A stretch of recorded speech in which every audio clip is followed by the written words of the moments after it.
Hey there, thanks for tuning into Duck Bricks. I'm Chris, and this is Buggy the Clown's Circus Tent. It is the second smallest LEGO one-piece set, and the entire point is that you can purchase multiple copies of the set to make the entire tent itself. Unfortunately, it is just a portion of the tent, but honestly, as a smaller set, that's not that bad of a thing, because it allows them to focus on different items. I will say though, this might be one of the most overpriced sets of the wave. So join me for my early thoughts on this brand new LEGO one-piece set right now. This right here is set number 75637, Buggy the Clown's Circus Tent. It comes with 573 pieces and retails for $55 US or 50 euros, which on paper actually seems like pretty good value, but to be completely honest, this does not really feel like a $55 set to me. And I think a part of that is because I guess a lot of the pieces are used in smaller detail-oriented elements versus actually adding to a larger size of build, but as it is right now, it definitely feels like one of the weaker one-piece sets to me, but that isn't necessarily a bad thing, because this is a really fantastic wave, so even some of the weaker sets are still a lot of fun to play with. The entire point of this set is it provides you with exactly 1/4 of a circus tent. So if you buy 3 more copies of the set, you can choose to build the entire circular tent. I honestly think that is okay for the concept of the set itself. I've seen a lot of folks online say that they kind of feel annoyed that you have to buy 4 copies of this to have the fully circular tent, and while I do understand where that's coming from, I also don't think it was very realistic to expect LEGO to put out a fully circular tent for a scene like this, which really doesn't need that big of a set. So I feel like this was a pretty good compromise. What you do have in the set is pretty fun. You have 4 minifigures, of course Luffy, Zoro, and Nami, as well as the titular Buggy the Clown, who does come in 2 different forms in the set itself, and you do have a number of different accessories to go alongside it. You have the spinning target board, the water cage in which he imprisons Luffy, a couple of seats for spectators. No spectators are included in the set, but they do have seats for them, a cage to hold Nami in, and of course the exterior of the tent as well, which showcases the stickered sign saying Buggy Pirates, and then 2 of the exclusive collectibles of the wave, which are randomized wanted posters. I do understand the collectability reason to have these be randomized, but I do kind of wish they did correspond a little better to what was in the set. Like, imagine if we guaranteed we're to get at least 1 Buggy poster in the Buggy set, an Arlong poster in the Arlong set, and so on and so forth. Because as of right now, I still don't have a Buggy poster despite having the entire wave. Now, taking a look at the exterior of the build, I actually do like a lot of these studs on the side detailing here. Something I appreciate about the build is the usage of pretty clever studs on the side techniques to disguise what on the outside seems like a simple build. If you look at the center build for the kind of middle column of the tent there, it's using some pretty clever studs on the side techniques, and the same goes for the part around the outside of the tent.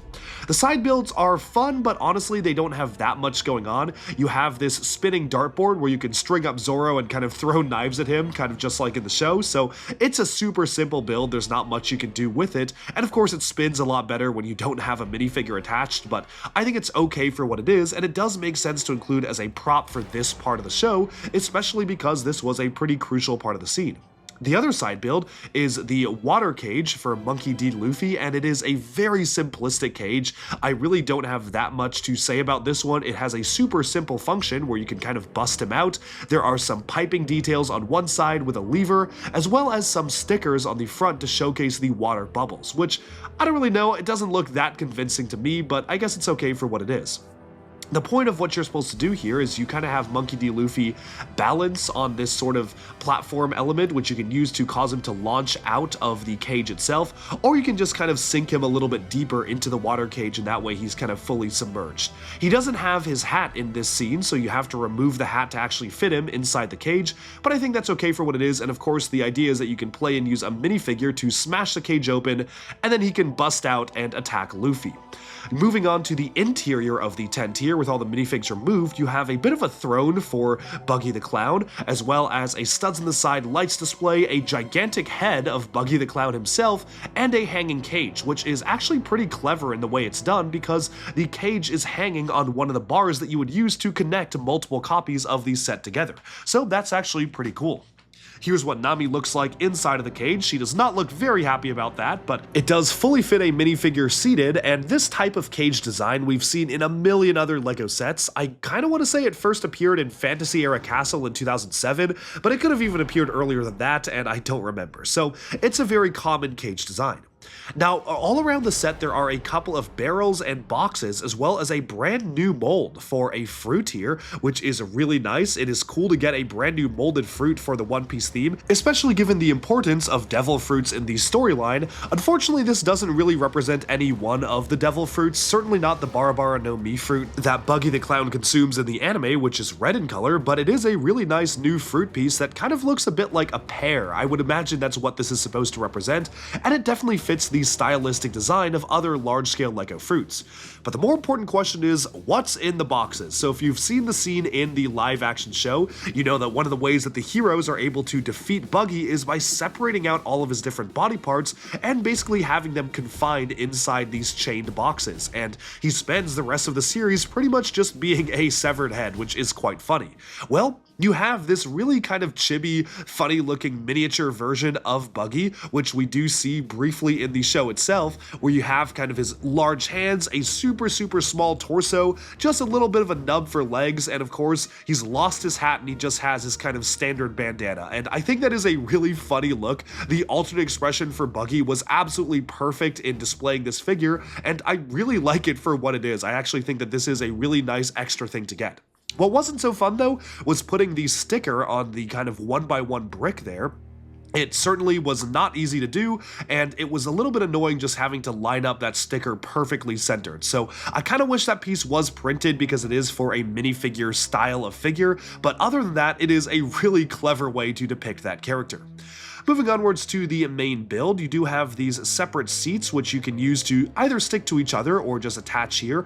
With these seats removed, you can clearly see how this is supposed to connect up to another copy of the set. There's an axle on one end of the set and an axle receiver on the other, and of course multiple copies of the set would allow you to also connect up all of these chairs.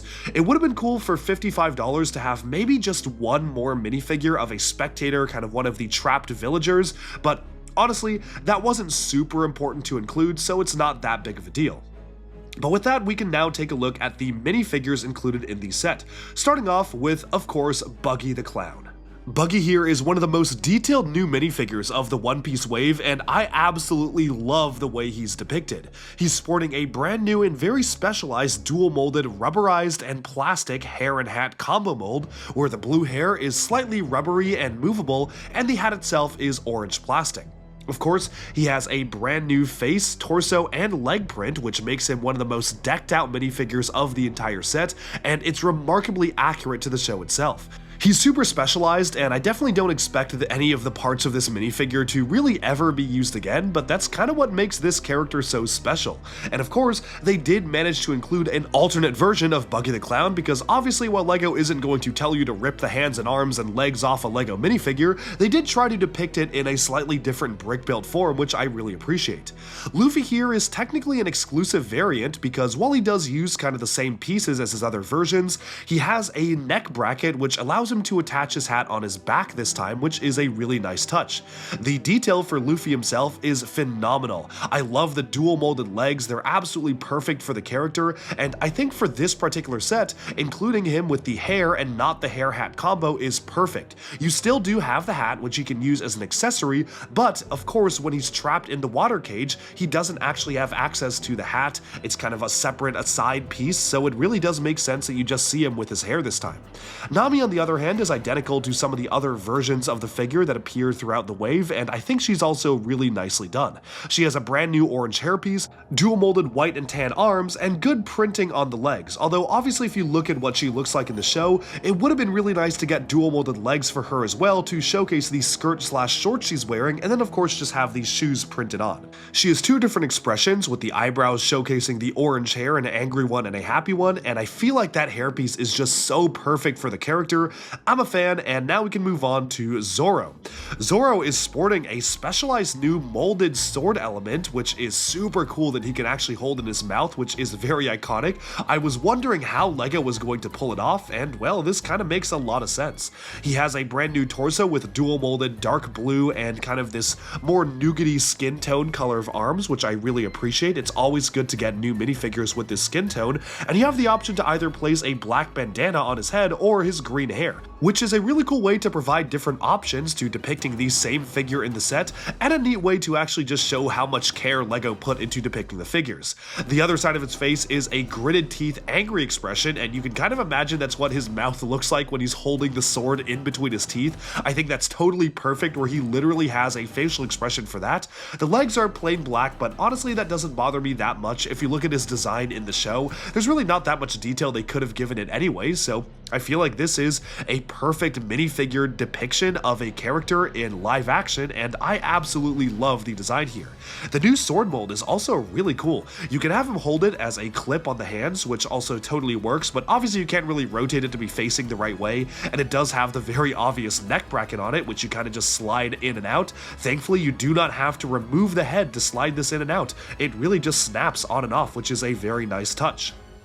But with that, we can move on to my final thoughts on this set, and to be completely honest, I feel like this is the weakest One Piece set, as I said at the beginning of the review, not even necessarily because it's a bad set, but I feel like it just doesn't really give you enough for $55. I was very negative on the set when it first was revealed, and having it in hand, I do like it a little bit more, and I feel like that gimmick of being able to combine multiple versions of it is going to be a really fun one to use, but altogether, I just feel like the other sets offer so much more when it comes to playability and value for your money than this coming at $55. Again, on paper, that's a pretty good price, but price for piece isn't everything, and once I have this in hand, I definitely am left feeling that I wish that there was something a bit more to add some extra oomph to this set.